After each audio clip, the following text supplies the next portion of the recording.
My name is Kayeen Talton Davis. I'm Rafi Kanado. I'm Shelby Davis. I'm Crystal Shank. Right now we're here in front of our project here in the Portland building titled Neither Here Nor There.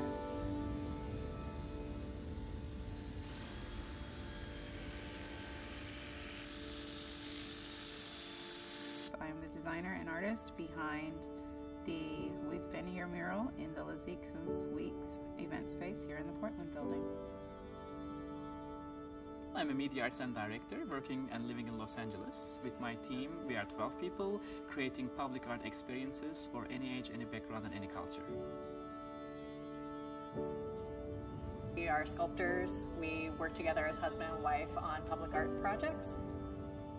Placing artwork in this building requires just like an enormous and constant scale shift in terms of like handling objects that are enormous and require 2 lifts to lift them up into a suspended position, or installing a really small print of artwork that cannot be touched because it has an encaustic surface.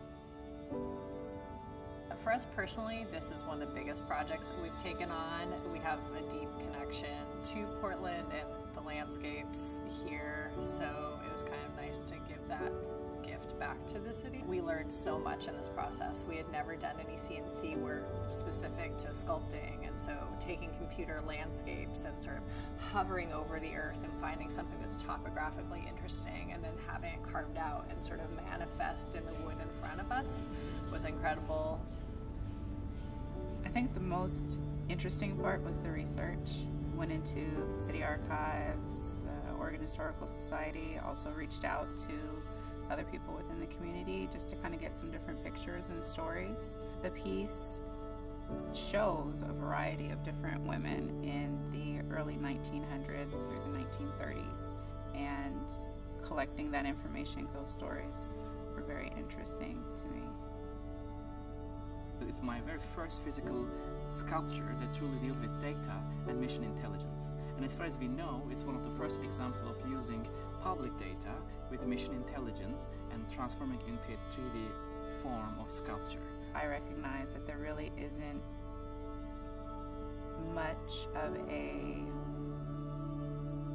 mainstream positive depiction of Black people and African Americans, and I wanted to kind of counterbalance that, which is what I've been working on for quite a while, and just really kind of focusing on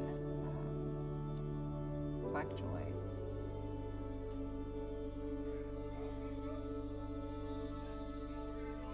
I think that it's a perfect time to find the serendipity inside these machines, to find a deeper context, but also create new future narratives that hopefully creates deeper questions, but also creates these awe-inspiring moments in life.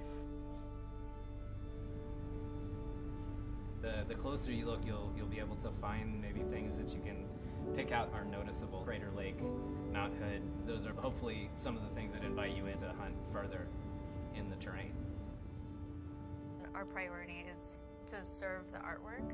I love to place artwork and come up with the relationships between like the completely different, seemingly different art pieces in one space, conceptually and visually, and within those limits, building a miniature kind of exhibition that supports all of the artist's works.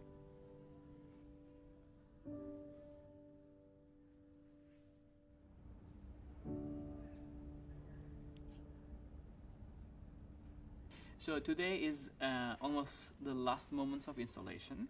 A couple of hours ago, the team were able to connect the sculpture in the air to the point that it hangs in the air. So today is the first day of half of the sculpture hanged in the air. It was a very challenging environment. It wasn't like that easy because of like it's a hanging piece in the air with almost no attachment from like sides and the bottom. It's only like minimal connection points in the air. So it was pretty like a unique challenge.